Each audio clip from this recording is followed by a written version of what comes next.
understand that balance, like I say all the time, I walk the earth in peace.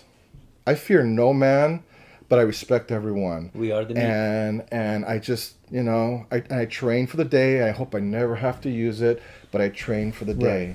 Right. I that's just my philosophy. And part of that also means to train in that. So for example, part of our training involves a lot of pressure point attacks and internal organ attacks and joint dislocations and breaking.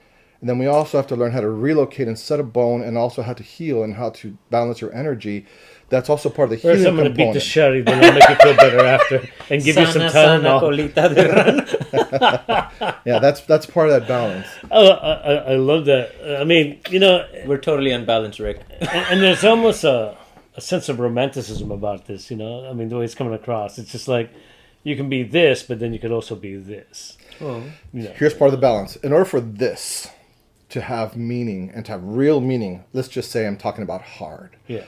For hard to have real meaning, for me to understand what is hard, you must understand soft. Because hard is only relevant to soft. And I'll give you an example.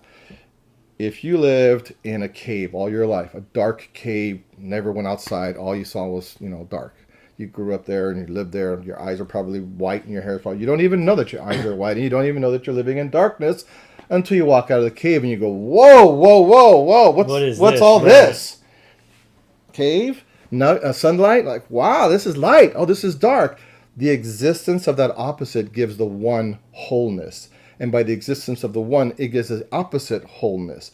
That fast is relevant to slow. Oh, I'm so fast, and this guy's so slow. But if I meet someone who's faster than me, now suddenly I'm the slow. I'm the slow. So it is dynamic. It is alive and moving and breathing. And that philosophy is a part of life. That's the way the universe is constructed. That's part of Asian philosophy. That is an integral part of martial arts. It's in the fabric of everything we do. And I can show you an example. So we can talk about a hard style technique, for example, right? So a hard style technique, this guy punches to me, and I go, bam, bam, playa, right? Karate, right? And I break those ribs, and this is, ow, right? Okay. And if I do a soft style technique, right? He punches to me, and I go, boom, and I go, paw, right? And boom, or boom, or boom, right? I use a soft technique, right? So we have to understand in the balance of yin and yang, they are part of each other. They are part of one. Without the other, there is imbalance. And an example, if I'm pedaling a bike, I got this from Bruce Lee. If you push on one pedal and you push on the other pedal, you're not going to go anywhere. If you don't push on any pedal, you're not going anywhere. You have to push on one and relax and accept. You have to push and accept. Then at that point, the push finishes, and then the other one becomes push, and the other one becomes accept, and that's how energy flows. So in this context of and yang, the has three components to it. The yang has three components to it.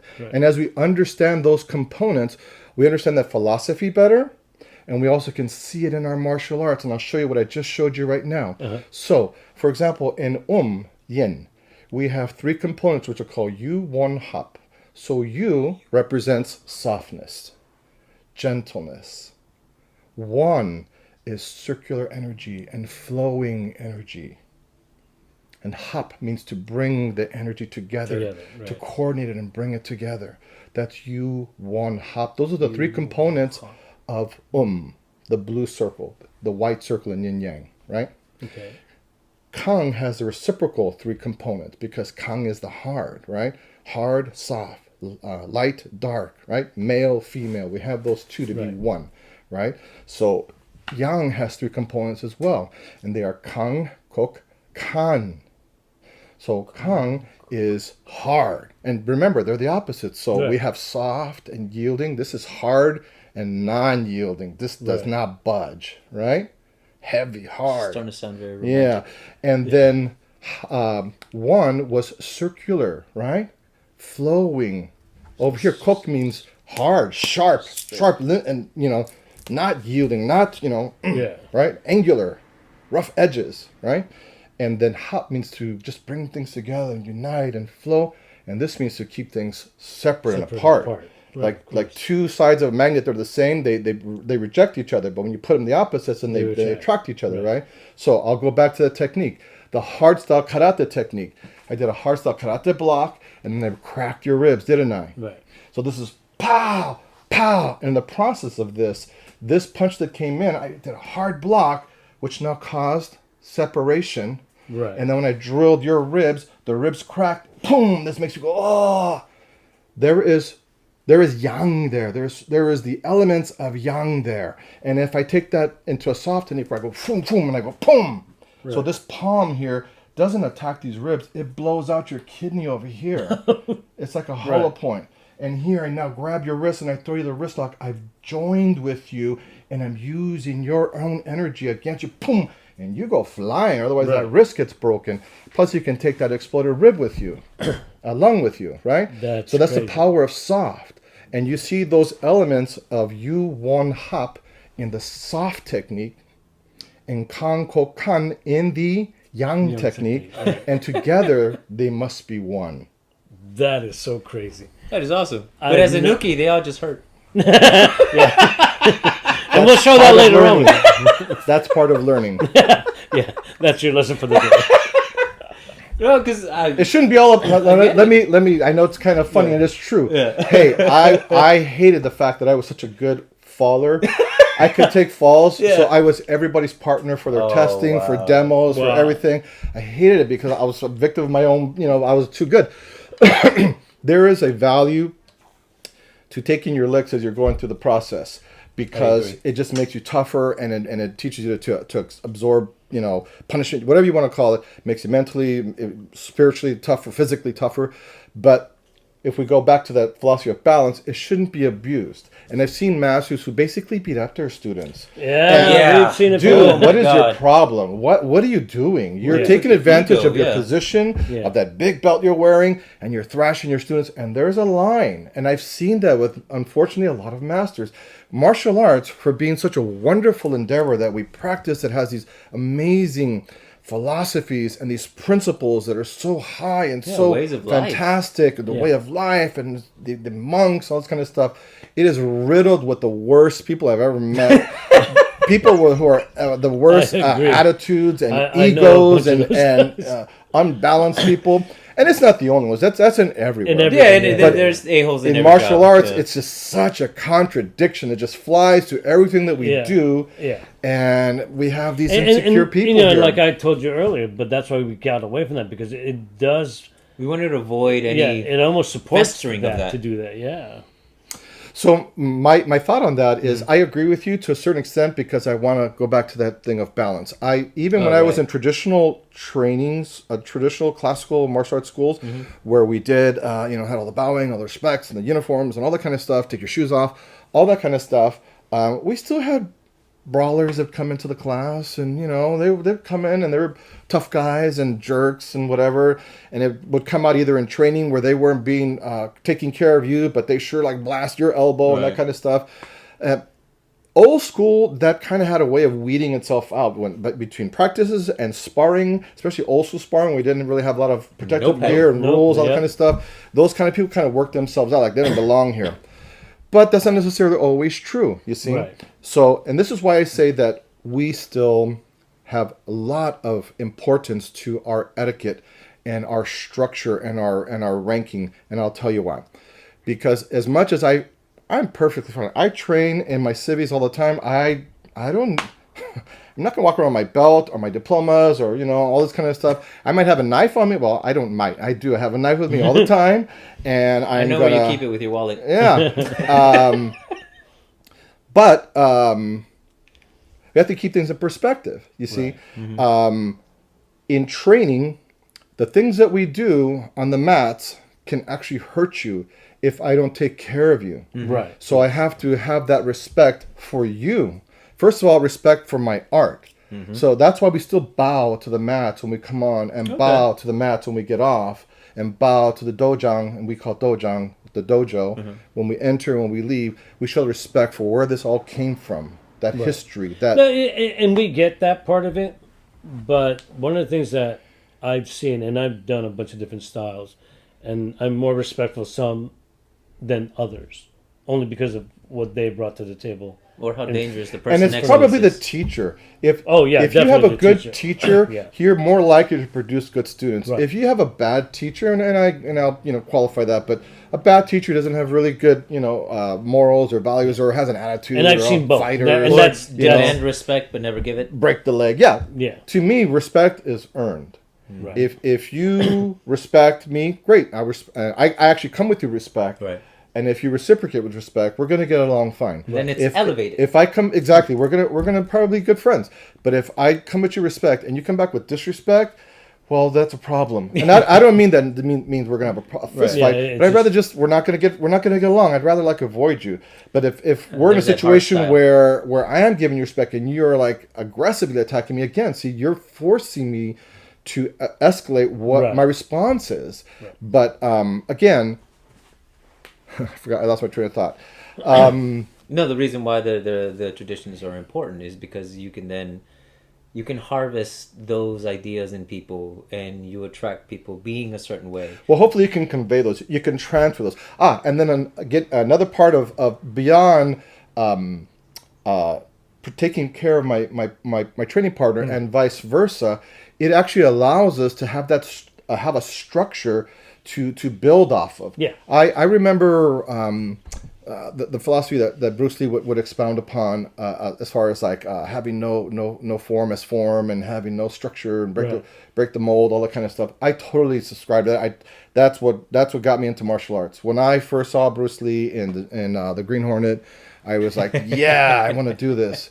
And as I started to learn what he did, I was like, oh, it's some kind of kung fu, and it's some kind of it's Wing Chun, it's Jeet Kune Do, and I started to study, research what this was about, all that kind of stuff, and taking the best of each martial art and making it a very comprehensive. Oh, that totally resonated with me, and I wanted to do that. But I saw that a lot of martial arts were not so much imbalanced, but they had a focus, and there was a lot of emphasis on this, and there was not a lot of like the etiquette and the respect kind of got in the way. And so why can't we have that balance? And so when I first found the Korean martial art known as Hwarangdo, to me, that was, wow, this is what I've been looking for all these years. I trained in this style, I trained in that style, and Japanese and Korean and Chinese and Filipino and all this stuff. And then I found Hwarangdo, and on paper, it just sounded fantastic. It's kicks, throws, locks, locks weapons. and throws. And this is the ancient Hwarang warriors, or we say Farang warriors. These were the ancient warriors of Korea who helped unify the country, and it's just so fantastic. Right. On paper, it was great. Preface. And then to a certain extent, in practice, it wasn't always there. I'll give you an example. I remember going to my teacher's school and all these weapons on the walls and all that kind of stuff, and they're all dusty. And I would ask my classmates, did they know how to? What's your training with the cane or with the sword or with this or that? And we don't really do that. We haven't really touched them. Like, really? Wow. They go, do you? And I'm like, yeah, of course. Will you show it? Like, yeah, sure. I'll show you the sword, the spear. What do you want to work on? Of course, we must, because we train in 108 traditional weapons. How do you not know any of them? Right. Wow. How do you not know any of them? Scary thought. So this is my point. On paper, it sounded really good, but the reality of it they were missing a lot of stuff. In application. It was lacking. And that's all fine. I mean, there's nothing wrong with that, because my mind going, cool, well, I do have that experience. I do know how to use these weapons. I do know how to fight. I have been tournament fighting and street fighting. I want to bring that experience to my class and help my classmates. Not for me, not to look how tough I am. No. I want to help my school to be a better school. And so that was my goal behind that, my reasoning behind that. And most of the time, it was accepted. It sounded like a cool idea. Mm-hmm. But to some people, they were threatened by it. They thought I was too arrogant, or who do they think I am, and blah, blah, blah. And I'm like, my goal was to just be not another black belt in Hwarangdo. I wanted to be, when in the annals of Hwarangdo, they would say that was Master Diablo. He was really good master. That's all I wanted. And I did not want to be the grand master of my own style. So because that wasn't working, I had to create it myself, because it was not true to those Now, I read principles. somewhere, and on that note, I read somewhere that you are the founder of your own system. Correct, yeah. So talk about that just a bit, because I find that fascinating, because the way you're talking, it's like you wanted to stay traditionals, but yet you did have to change some stuff and create your own thing. Correct. How did that all come about? Yeah. Well, that's exactly kind of what I was talking about right now. I wanted to see a comprehensive style that covered all the basics, that covered all the components that you would need. Because, as I said, in a time of a fight, if you find yourself on the floor, that's not the time to realize I need to do some ground fighting. You need to learn grappling. Or you're Mr. Kicks over here. Some people start punching the nose, and I need to use how to use my hands, Or this guy's kicking at me. How do I know what to do with it? So there's more to fighting than just any one thing. And so the idea of having a comprehensive style really resonated with me. And when I first found Warangdo, I thought, well, this is the Korean Jeet Kune Do that I've been looking for. And as I studied and I searched for masters, and ultimately I trained with the Grand Master, I realized that it was lacking a lot of things. And in my opinion, I was trying to provide them for my classmates from whatever experience I had, and let's research it together, guys. Let's work on this stuff. Let's build it. Let's work on some other stuff. Let's network. What's hard with that? What's the big deal with that? I always network with other styles. That's maybe because I'm from San Francisco, but I had no problem with that. It is a port city. Yeah. There's a lot of blend of culture. It's a melting pot. Yeah. Let me ask you this, because you brought up something that just made me fall. Are you okay? Korean Jeet Kune Do. Now, the way I've always heard it, back from the 70s when Bruce Lee first came up with it, that was a solely Bruce Lee thing, JKD. But then you threw in Korean JKD. This is interesting. I've never heard that. And how many JKDs are there as far as... Because I thought it was just Bruce Lee's Well, thing. it's not. That was just a term I was using to try to understand what I was that's looking why for. that's the why idea of the blend. Yeah, and because it goes back to what we've talked about in the past, that Bruce Lee wasn't the only creator of a JKD. Or that idea, yeah. Or the idea of take what's good, throw out what's bad. Kaiju did that with the 5 different masters who all got together. Okinawan karate. Yeah, they all got together and let's say, okay, what works, what doesn't. Okay, let's make this now. We're calling it Kaiju Kempo. And the fact that you're saying, Korean JKD, it struck a nerve to me. It's like, well, wait a minute. So this has been going on forever, even way before Bruce Lee. Sure. Right. But he made it prominent because of who he is. And I think what we need to emphasize, or what I feel should be emphasized in this conversation, is the fact that the traditional aspect of a lot of these arts, or what became the traditional aspect over time, over generations, became a structure, that rigidness of it all is what held it back from going any further. Well, see, I think the original idea was for it to grow. Exactly. And I think the human factor and the ego factor of the various masters that came to be are what kind of held things back, right. in my opinion. Because you have to do it this way. Agree. My way is the only way. This is now tradition. It was either 2 reasons, and I'll tell you what they are. It was either fear of losing students or fear of them finding out that they didn't know everything that they talked about. Yeah, that's funny. And fear of wanting to admit that and let's do something about it. Right. Let me do something about not losing my students. Let me do something about learning what I think I'm missing. Maybe my student can teach me something. Right. I learn from my students all the time. My friend from this style, we work together and he can teach me some stuff. That's cool. I'm totally down with that. We just talked about that on Naeem Shorts about. I always ask Naeem, I go, Naeem, what do you think I've learned from you? Because I want to know. Because I'm teaching him stuff, but the stuff that I'm teaching him is based on what he's telling me and throwing back at me after I show him something. And that's me learning from him. Right. And people are like, wait, how's he teaching you? You're the teacher. No, you learn from your students all the time. It's not a one-way... Yeah, it's not a one-way street. It's not a one-way street. Well, not just that. You are not a teacher unless you have students. Yeah. Unless you have, by the fact that you have students, they force you to remember that which you are trying to teach them, and in the process, they make you learn what you think you already know. Why? Because everybody has their own different needs and their own learning curve and their own different strengths. Thank you so much. So you're trying to figure out what you think you already know, and before you know it, you're coming up with stuff you never even thought of, but it's in you. Cool, great. Or they brought it out of you. Awesome. All of that is in my opinion, that's a good thing, you Hell know. yeah. Oh, yes. And that doesn't detract any iota of me being the teacher, you being my student, you being respectful, you bowing, that kind of stuff, us having a beer afterwards, you know. None of that gets in the way of that, No. and But that's part of the ego. We must I get was rid gonna say, of if that there's ego. an ego, Yeah. it will poke at you eventually. And that's why I let Naeem teach me all the time, based on what I'm trying to teach him. And what he's doing to you is he's seeing what you think you know. Yeah. When he's saying "show me" and "teach me," he's reviewing. A ver qué está haciendo. Let me Yeah. see what he's doing here.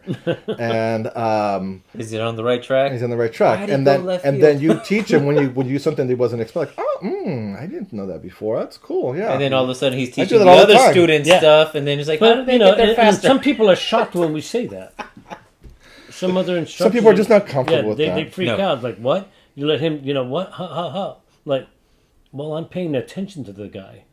And I'm understanding that he's And getting... you care about him. You want him to benefit from what you're Right. you're we sharing do with do him. the healing art part. Yeah. Because Yeah. it really becomes a personal thing. We always tell our students that the most important person in this room right now is you. It's not me. I know what I know. That's not Yeah. going to change. But you are what matters right now. So it would be a disservice on my part if I just gave you what I thought you needed or what I think you should have, instead of really paying attention to what you actually need. Yeah, you telling me. And honestly, Naeem, I think it's a shared experience. It's a shared journey. Like when Oh, when yeah. I have students, I'm like, thank you for wanting to learn from me, and I'm really excited about this journey that we're going to take together. And thank you I for like that. inviting me on your journey, because I think I have some stuff to share with you, Yeah. and I'm looking forward to the things that we're going to discover together, because that's the way it is. And see, that goes right back to the other thing that I was saying, which is I believe that everyone should do martial arts. And if they're smart, they should be taking my style, because my style is the best, Yeah. right? My style is the best. Everybody says that, right? Oh, yeah. Everybody says that. My style is the I best. agreed with you up until that point. Right? Right. And therein lies the rub, right? No, but see, then you're thinking, that's cool, but I disagree, because my style is actually got That's just actually better than yours. that's actually... That's not where I was going with that. This but is yeah. why I'm doing that. And that goes to my next point. My next point is, I think everyone, if they're smart, they should train with me. I'm not saying I'm the best, but I think I'm definitely one of the best. And I think I got a lot of stuff to share. And if we do this together, I think it'll be awesome. And here I am training and teaching. And some of them have been with me for a little while, some of them for years. Some of them really broke my heart. They left me after 20 years. And then they leave and you go, right? And you realize, you know what? It was time. No. Oh. Así es la vida. That's life. That's life. Yeah. That's the way life is We sometimes. keep trying to get rid of him. He just won't leave. Hey, I got a couple. So I've had people come to my school and compare what I do with this and that, and but I do Kaju and we do MMA and I do this and we do BJJ. That's funny. And I'm like, well, it sounds to me like you should go do BJJ then. Yeah, go. Because you really...